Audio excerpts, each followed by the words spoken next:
La distraction, et particulièrement la distraction causée par l'utilisation d'un GSM au volant, est un phénomène inquiétant. Il faut dire aussi que les tentations ont augmenté en fonction des innovations technologiques, ce qui n'est pas sans conséquence, comme le rappelle l'IBSR dans sa nouvelle campagne de sécurité routière. La mesure du comportement de l'IBSR avait montré que 8% des conducteurs, au moment où on les a observés dans la circulation, étaient distraits. Bon, évidemment, c'est le GSM qui est la principale source de distraction, mais nous avions observé également des conducteurs qui étaient en train de lire, de manger, de fumer, avec toutes les conséquences que cela peut avoir. Il faut quand même savoir que la conduite est une tâche à part entière qui nécessite une attention de tous les instants. L'objectif de la campagne, c'est de dissuader les conducteurs d'utiliser leur GSM au volant. Bien entendu, il faut respecter la loi, à savoir ne pas utiliser son GSM en le tenant en main, mais le mieux est évidemment d'éviter toute conversation téléphonique. La personne qui utilise son GSM au volant court de 3 à 4 fois plus de risques d'être impliquée dans un accident, première chose. Deuxième chose, pour la personne qui envoie des SMS au volant, là, le risque est carrément multiplié par 23. Pour la conférence de presse, il y a des autotamponneuses. Dans quel objectif ? Alors l'objectif, c'est de montrer concrètement quelles sont les conséquences de l'envoi d'un SMS. Bon, ici, c'est sur une autotamponneuse, mais évidemment, ça peut se faire aussi sur la route. Et alors, dans la pratique, qu'est-ce qu'on constate ? Que la personne qui téléphone au volant, tout d'un coup, ralentit fortement, ce qui peut évidemment surprendre le conducteur qui est derrière elle, va avoir une trajectoire très déviante, va carrément zigzaguer, ne mettra pas son clignotant lorsqu'il va virer à droite. Le conducteur ne va même plus regarder dans ses rétroviseurs. Tout cela, évidemment, ce sont des comportements très dangereux qui peuvent mener malheureusement à l'accident.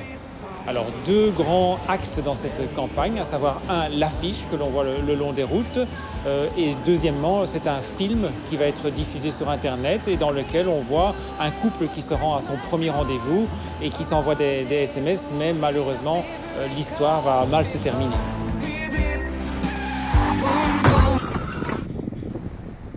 Résister à la tentation, c'est le maître mot en matière de distraction au volant et de GSM en particulier. Et si la tentation est vraiment très forte, cherchez au moins à vous garer convenablement de manière à ne pas créer un danger pour vous-même et pour les autres. Ceci dit, la plupart du temps, vos SMS et vos appels pourraient parfaitement être reportés à un peu plus tard sans que votre univers ne s'écroule pour autant.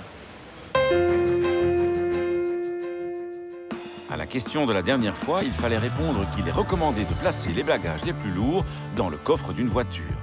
À gagner cette semaine, 4 méthodes d'apprentissage pour le permis théorique et pratique. La question, l'amende minimale pour mauvais usage du GSM au volant est de 55, 110 ou 165 €.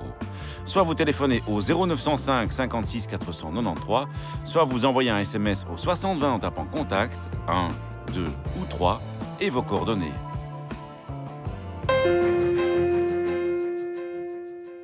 Depuis ce 1er mars 2014, le système de la fermeture éclair, aussi appelé tirette en Belgique, est d'application en cas de fil à hauteur d'un rétrécissement.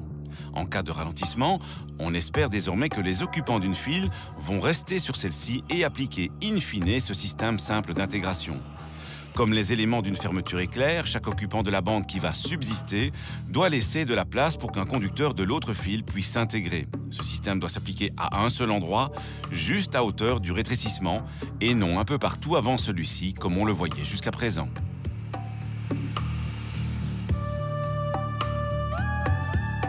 Bonne route et à la semaine prochaine!